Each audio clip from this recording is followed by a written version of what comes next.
In the words of Coretta Scott King, freedom is never really won. You earn it, and you win it in every generation. This is our fight. This is the fight of our generation.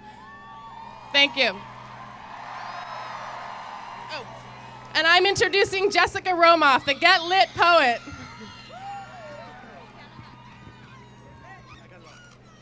How's everyone doing this morning? I'm a Get Lit player poet. I'm Jessica Romoff, and I'm 18 years old. And I'm going to be reading a poem that I wrote for all the women here today. From the moment we are unwrapped from our mother's arms, the way the first rose blooms in a field of winter, we are taught the hereditary habit of shrinking. From as early as I could remember, I had bookshelves spilling with stories of princesses locked up in towers, plagued with a tail instead of legs, accidentally eating poisonous apples, all waiting for a man's mouth to make them human again, to kiss the death out of their poison, to save this poor girl.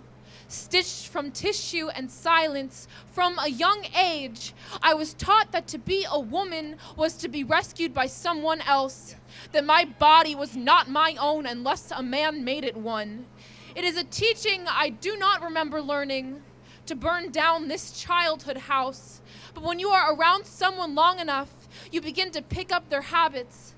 The way my friend would pinch at her stomach, a woman in the hotel bathroom criticizing the mirror, watching my mother earn 75 cents to a man's dollar. High school girls are terrified of wearing a skirt to school because their teachers will remind them of how their bodies are an unwanted distraction, because they are hindering their male classmates' education. And here is the lineage of shrinking women, sacrificing an 8th grade girl's bony knees for the sake of excusing another teenage boy. It is a habit of making our girls hate themselves, and they remind us that it is better to be silent than to make them uncomfortable. But still, people always wonder why girls say sorry before asking a question. It is because we are taught that our voices take up too much space, that we are an apology. But what I should have been told was how there is nothing more powerful, more dangerous than a woman who loves herself. There is nothing more beautiful. There is nothing more beautiful and powerful than a woman working 4 shifts a day, or a mother who runs the household who can say, I love myself.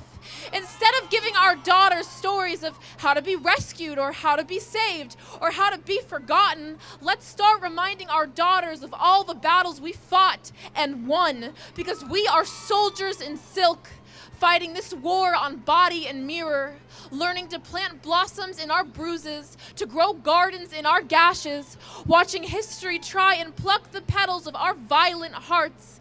They say a woman is like a tea bag. You never know how strong it is until it's in hot water.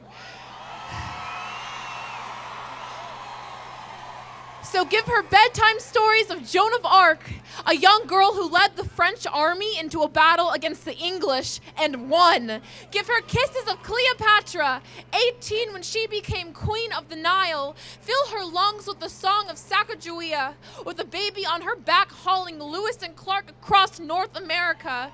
Sing her lullabies of Malala, 15 when she demanded that girls be allowed to receive an education. A man slithered onto her school bus, shot her in the temple 3 times. But 3 years later, with no apologies, she stood in front of the United Nations and told them how her country was burning. We are not here to burn the skin of our sanctuary. We are here to rebuild the ruins of our temple long ago destroyed. Instead of learning to say, I love you, we can learn to say, I love myself. The most ruthless battle cry, the most ruthless battle cry there ever was.